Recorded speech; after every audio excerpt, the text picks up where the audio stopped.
So today what I want to do is I want to talk about the proof of fundamental theorem calculus part 1, and then we're going to take that and drive to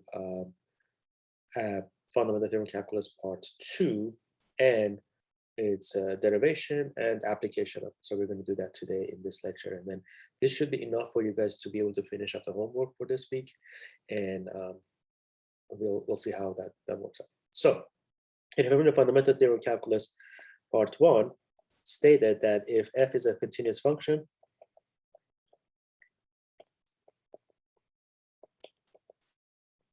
over a closed interval AB, and g is defined to be a to x, gx is defined to be f integral a to x of f of t dt. And again, if you remember, I said the t is an integration dummy variable, and it's defined from a to b. Then two things: g is differentiable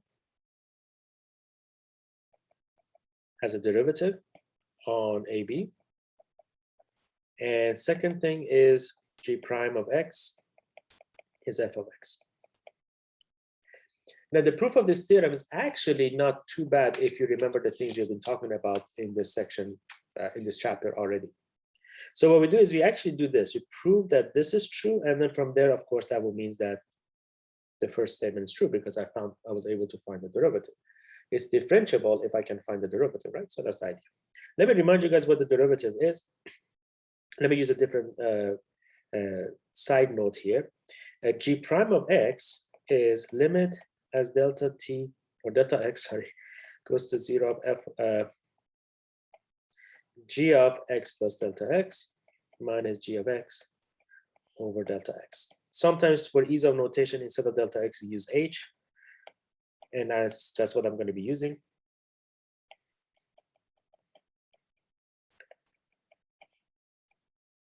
So that's what the derivative is. So what I'm going to do is I'm going to calculate this portion based on the definition of g here, and then I'm going to take it from there and then divide by h and then take the limit, see what happens. So it's g of, so this is the proof, sketch of the proof. G of x plus delta h minus g of x is integral from a to x plus h of f of t dt minus integral from a to x of f of t dt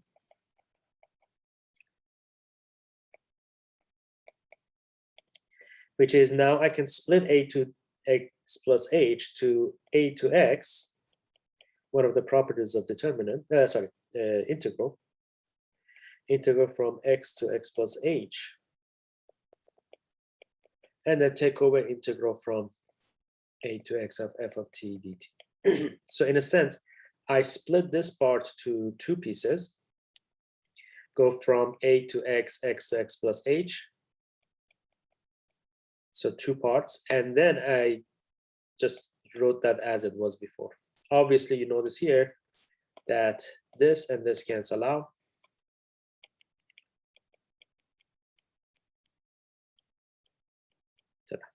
So that's the first part of this. So this is this is the part g of x plus h minus g of x. Now I need to divide by h. So g of x plus h minus g of x divided by h is 1 over h integral from x to x plus h f of t dt. Okay. So if you think about it, f of t is a continuous function. So over the bounds x and x plus h, f of t is a continuous. So it falls between some maximum value and some minimum value on that closed interval. So f of t is between, say, lowercase m and capital M over x plus h interval. Okay, so that's true. That's from the extreme value theorem, that the function, a continuous function over a closed interval, attains both its maximum and minimum values on that interval. So now the integral from the approximation method I taught you in 2 lectures ago is the integral from x to x plus h of f of t dt is between m times h and m times h, where h is the length of the interval. So remember the approximation method I told you guys before that said if your function is between 2 minimum maximum values, the area underneath the function falls between the big rectangle and small rectangle. So if this is, in our derivations, if this is h and this is m and this is m, the value of the integral here falls between lowercase mh, which is the area of the integral, the area of the rectangle below, and capital MH, which is the area of the rectangle above. So when I divide it now by h, I get 1 over h integral from x to x plus h of f of t dt is between capital M and lowercase m. And those m's are actually some f of some v and some f of some w. So if you're looking at this picture, this would be the maximum would be like w, f of w, and the minimum would be f of v. So that's the highest and lowest value of the function.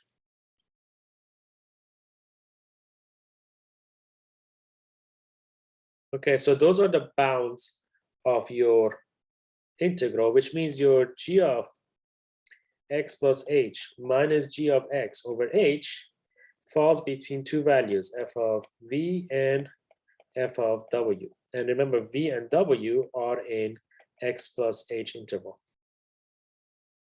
X comma x plus h interval. Somewhere in that interval. Now what we have to do is take the limit.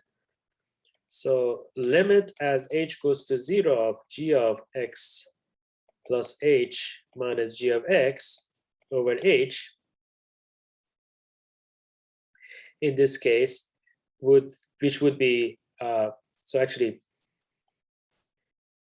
we need this. It falls between 2 functions. Of obviously, you guys probably are thinking about squeeze theorem. If those 2 functions gave me the same limit, now limit as h goes to 0 of f of v. Now remember, v is somewhere between x and x plus h. Not in the middle, but somewhere in between. As h goes to 0, it v is squeezed to be just fall on top of x, so it would be f of x. And limit as h goes to 0 of f of w, again, w is somewhere between x and x plus h. That one also is going to go to w f of x because it gets your h is shrinking to 0, h is shrinking to 0. So both of these are going to go to the same limit. So by squeeze theorem,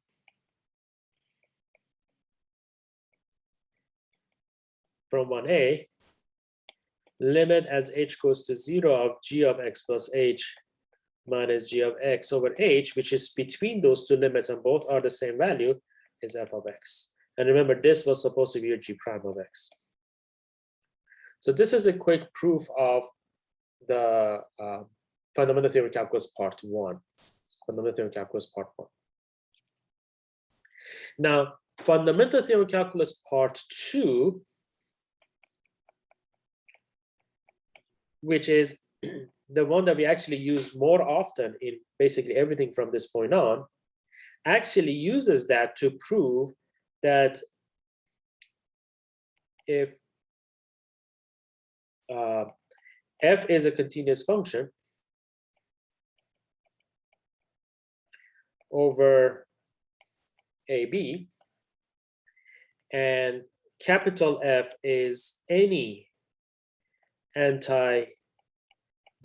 Antiderivative comes from your knowledge of Math 1. At the end of Math 1, you guys talk about antiderivatives. It's really going backwards from giving it derivative, go back to the original function. f is any antiderivative of f, then integral from a to b of f of x dx is f of b minus f of a.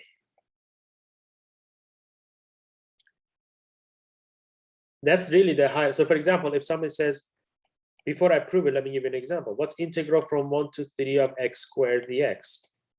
You're like, oh, I know antiderivative of x squared is one of them would be 1/3 x cubed. You're like, well, what do you mean 1 over 1? Because I could have any constant added to it and still get yet another antiderivative. So this is an antiderivative for x squared. I don't have to do plus c because I just need one of them. So antiderivative of x squared is 1/3 x cubed. And then I evaluate that, and that's a notation for it, from 1 to 3, which means I write it 1/3 3 cubed minus 1/3 1 cubed.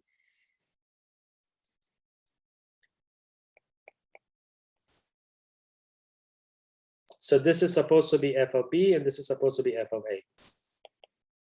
So it's 27/3 minus 1/3, which is 26/3. Similar result you would get if you use the Riemann sum, limit of the Riemann sum. Or for example, if I say what's integral from 0 to pi over 2 of sine x dx, you say, I know an antiderivative for sine x is negative cosine x, and I evaluated from 0 to pi over 2, I get negative cosine of pi over 2 minus negative cosine of 0. Cosine of pi over 2 is 0, so I get 0 plus 1, which is 1. And that 1 is literally the area under the curve of a sine from 0 to pi over 2. So this is 1 unit.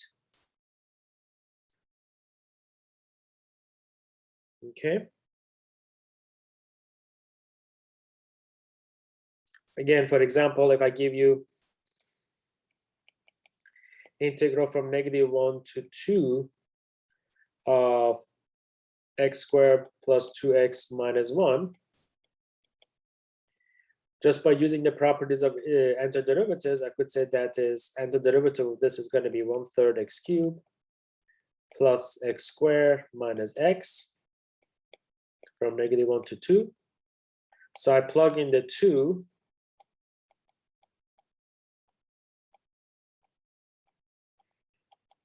And then I plug in the 1.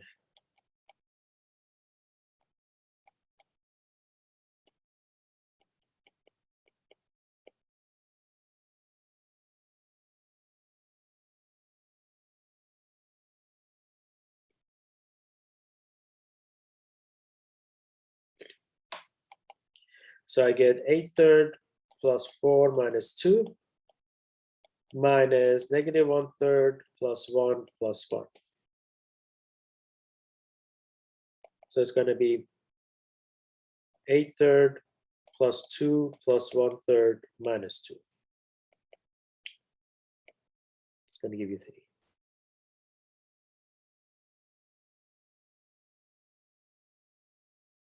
Okay. So this is how you evaluate definite integrals using the antiderivative. So what's the proof of second part of fundamental theorem calculus? Well, you actually start, again, it's a sketch. You can see the detailed proof in your book.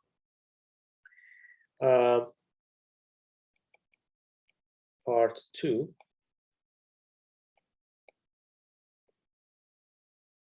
You want to show that integral from a to b of f of x dx is f of b minus f of a. So we start by saying, okay, whatever f is, because it's an antiderivative, it would be, and we know g is also an antiderivative, that g that we defined in the fundamental theorem calculus part 1. G is also an antiderivative for f because g prime is f. Then any capital F of x would have to be lowercase g of x plus some constant. So I start with the right-hand side. F of b minus f of a is really g of b plus c minus g of a plus c. G of b is integral from a to b of f of x dx plus c minus integral from a to a of f of x dx minus c. Of course, this I showed you as one of the properties is 0. The c and plus or minus c cancel out. So I get a to b of f of x dx, which is literally the result that you want from fundamental theorem calculus part 2. So really the hard part is part 1. Part 1 is a difficult part. Part 2 is a very quick application of that result from part 1. And it's a lot more applicable for what we do.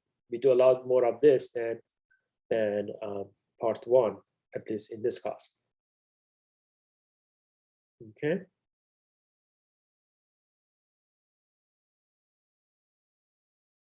Okay, so I think this is it for now. And in future lectures or videos, I will be doing some homework problems from 5.1 to 5.3 for you guys. Thank you.